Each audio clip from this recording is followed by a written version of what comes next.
전화기에 아까 중요한 비밀번호를 다 이렇게 메모장에 넣어놓거든요. 제 전화기만 안 털리면 이 메모장 정보가 털릴 일은 없는 거죠. 그게 이제 너무 항상 기술적인 보안만 저희가 생각을 하시는데 엿보기 공격이라고 해서 옆에서 이렇게 살짝만 보면 사실은 그 정보를 또 알 수 있어서 적는 순간에 이미 내 거 아니다라고 생각을 하시면 되지 않을까. 저희가 약간 SNS 해킹되도 약간 마음이 놓이는 게 거기 있는 모습과 글들은 사실이 아니거든요. 사진도 내 얼굴 아니야 그거. 그래서 다 아무도 못 알아볼 거야. 뭐 그런 정보를 올리기 때문에 고정을 많이 해야 되지 않을까.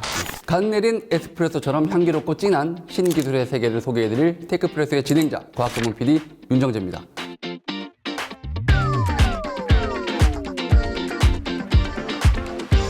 요즘같이 인터넷과 클라우드 컴퓨팅이 일상이 된 시대에 여러분들의 개인정보는 잊을만 하면 수시로 여러 기업들에서 우리 회원들의 개인정보가 유출되었다 이런 기사들을 만나볼 수 있습니다. 처음엔 좀 너무 걱정이 돼가지고 막 밤에 잠도 안 올 지경이었는데 이제는 일상이 된 것 같습니다. 그러려니 하고 있습니다. 아무튼 이 개인정보는 한번 유출이 되면 일상에 대한 스팸 같은 귀찮은 일부터 크게 보면 범죄까지 악용될 수 있기 때문에 관리가 아주 중요합니다. 그래서 오늘은 개인부터 기업까지 알아두면 좋은 프라이버시 인공지능 관련 기술을 알아보려고 합니다. 오늘은 교수님과 함께 진행하는 시간 준비했는데요. 부산대학교 최윤호 교수님을 이 자리에 모셨습니다. 교수님 안녕하십니까? 네, 안녕하십니까. 네. 교수님. 저는 부산대학교 정보컴퓨터공학부에 재직 중인 최윤호라고 합니다. 현재 부산대학교 클라우드 컴퓨팅 보안연구센터의 센터장을 맡고 있습니다. 사실 오늘 이제 최윤호 교수님 제가 굉장히 모시기 힘든 분이시거든요. 여기 센터 이름부터가 멋있지 않습니까? 클라우드 컴퓨팅 보안, 요즘 가장 핫하고 트렌디하고 뭐 하는 센터인지 간단하게 한번 소개 부탁드리겠습니다.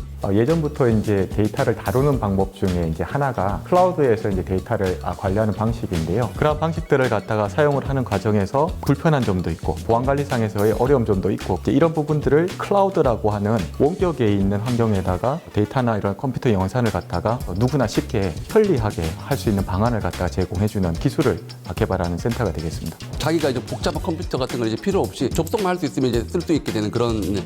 그러면 소개해 주실 프라이버시 인공지능? 한번 그 기술에 대해서 한번 소개 부탁드리겠습니다. 네, 해킹 사고로 인해서 이제 생길 수 있는 가장 큰 피해 중에 하나가 개인정보가 유출됨으로 인해서 생길 수 있는 2차 피해라고 볼 수 있습니다. 해킹이라는 거는 이제 컴퓨터 자체가 어떻게 보면은 내가 가지고 있는 합법적인 권한이 아니라 다른 사람들이 내 권한을 갖다가 악용을 한다든지 정보를 가져가는 형태가 되는데요. 예전에는 이제 하드웨어나 소프트웨어 자체가 보호 대상이 되었었다라고 하면 지금은 아시겠지만 가장 중요한 게 정보가 곧 돈인 정보 시스템 자체를 어떻게 잘 관리하는가 하는 게 무엇보다도 이슈가 되고 있거든요. 무조건 유출은 될 수 있는데 유출되었을 때 어떻게 내 개인정보를 보호하는가 이에 대한 연구를 갖다가 하는 게 이제 프라이버시 기술 개발이 이루어지는 분야가 되겠고요. 저희 쪽에서 하는 거는 정보보호 3법이라고 해서 정보보호와 관련된 법령이 이제 시행이 됐습니다. 이제 그 과정에서 관리적인 보안 측면에서는 이미 법적으로 우리가 지켜야 될 부분들이 있는데 관리적인 보안을 갖다가 지원을 해주기 위한 기술적인 보안이 개발이 필요하게 되고요. 프라이버시 보호 모델이라고 해서 이제 익명성 모델이라는 게 굉장히 오래전부터 연구가 많이 됐었는데요. 이 익명성 모델의 이제 한계점이 지금 현재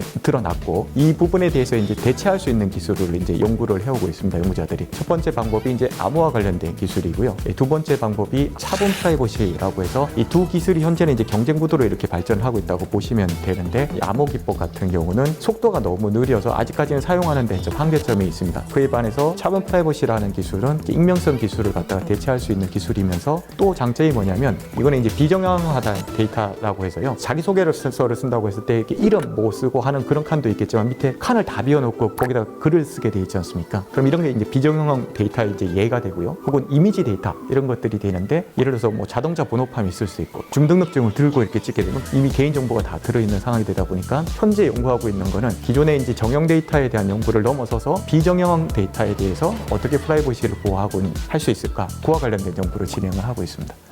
설명 너무 잘 들었습니다. 근데 기술은 대략적으로 알겠는데 여기 어느 부분에 어떻게 이제 인공지능 기술이 들어가고 있는지 소개 부탁드리겠습니다. 아시는 것처럼 이제 인터넷이라든지 이런 것들을 통해서 생성되어진 정보가 이제 활용되어질 수 있는 환경이 이제 조성이 된 거죠. 수집되어진 데이터를 가지고 인공지능에서는 여러 가지 이제 애플리케이션을 만들어내고 기존에 하지 못했던 일들을 하고 있게 되는데요. 함정이 조금 있습니다. 지금은 이제 인공지능을 성능을 갖다가 높이기 위한 많은 연구들이 이루어지다 보니까 동의되지 않은 데이터를 활용을 했을 가능성이 높은데 거기에 대해서 누구도 지금 이슈를 제기하지 얘기하지 않고 있는 상황입니다. 저희가 이제 하는 연구는 뭐냐면 단순히 이제 프라이버시, 개인정보를 보호한다라는 차원을 넘어서서 데이터 속에 있는 개인정보를 보호하면서 동시에 인공지능에서도 활용할 수 있는 방법이 뭘까? 개인정보와 이제 가용성을 동시에 보장을 하면서 활용할 수 있는 방법을 찾아보자라는 연구를 갖다가 저희가 시작을 하게 됐고요. 큰 카테고리로 보게 되면 AI 보안, 그 중에서도 프라이버시 보존에 기반한 인공지능 기법이 되겠습니다. 네.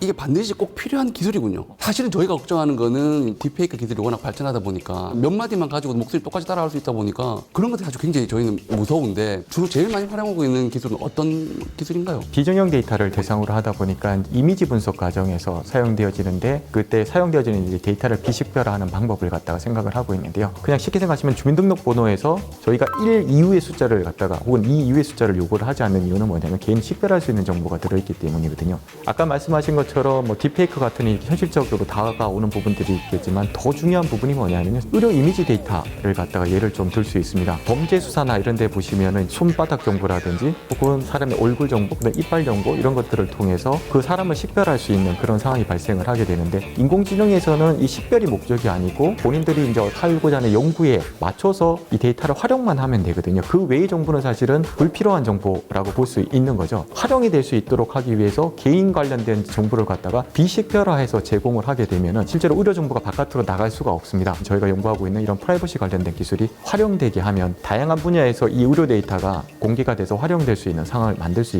있고요. 제가 한 4년 동안 보건복지부 과제를 갖다가 하면서 치과대학 데이터를 활용을 해서 이 프라이버시를 보존하기 위한 이제 기술 개발을 현재 진행을 했고 활용하는 방법을 찾고 있는 상황입니다. 이게 진짜 중요하네요. 그러니까 그걸 데이터화하게 하기 위해서 일단 보안이 필요하고 그 데이터를 다시 활용하는 데서도 보안이 또 필요하겠네요. 또 다른 쪽에 어디 적용될 만한 좋은 곳이 있을까요? 일상적인 데이터도 마찬가지인 것 같습니다. 예를 들어서 이 SNS 플랫폼에 올라가게 되는 여러 가지 이미지 데이터들이 있지 않습니까? 지금 대부분의 사실은 문제점이 뭐냐면 사람들이 생각할 때 이제 해킹이 기술적인 보안이 뚫리면서 이렇게 생길 수 있을 거라고 많이 생각을 하시는데요. 내 개인정보가 나도 모르게 이 SNS 상에 이렇게 올려놓는 정보를 통해서 나가는 경우가 상당히 많습니다. 근데 그걸 갖다가 자동으로 인식을 하고 그 개인정보를 갖다가 이제 보호할 수 있는 방안을 만들 수 있다라면 특정한 목적의 어떤 그런 응용이 아니라 일상생활에서도 이제 활용이 될 수 있을 거라고 생각합니다. 근데 진짜 오늘 약간 얘기를 좀 오랜 시간 나누고 있는데 경각심이 드네요.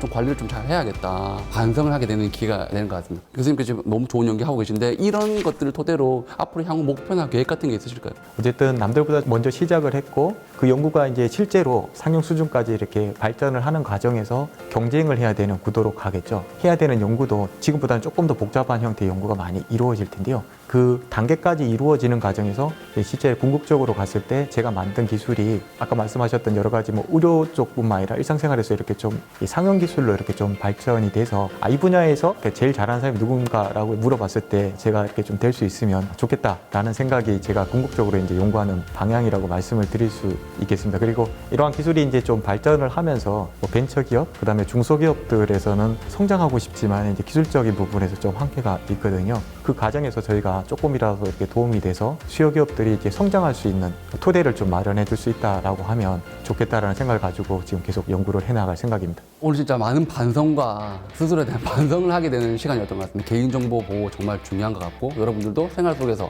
항상 자기 개인정보를 보호할 수 있도록 노력이 필요할 것 같습니다. 하지만 그런 것들에 대한 노력을 최소화시킬 수 있게 만들고 계신 분이 우리 또 최윤호 교수님이시니까 교수님의 눈부신 연구를 한번 기대해 보도록 하겠습니다. 그럼 오늘은 테크플러스 최윤호 교수님과 함께 했던 시간 여기까지 하도록 하겠습니다.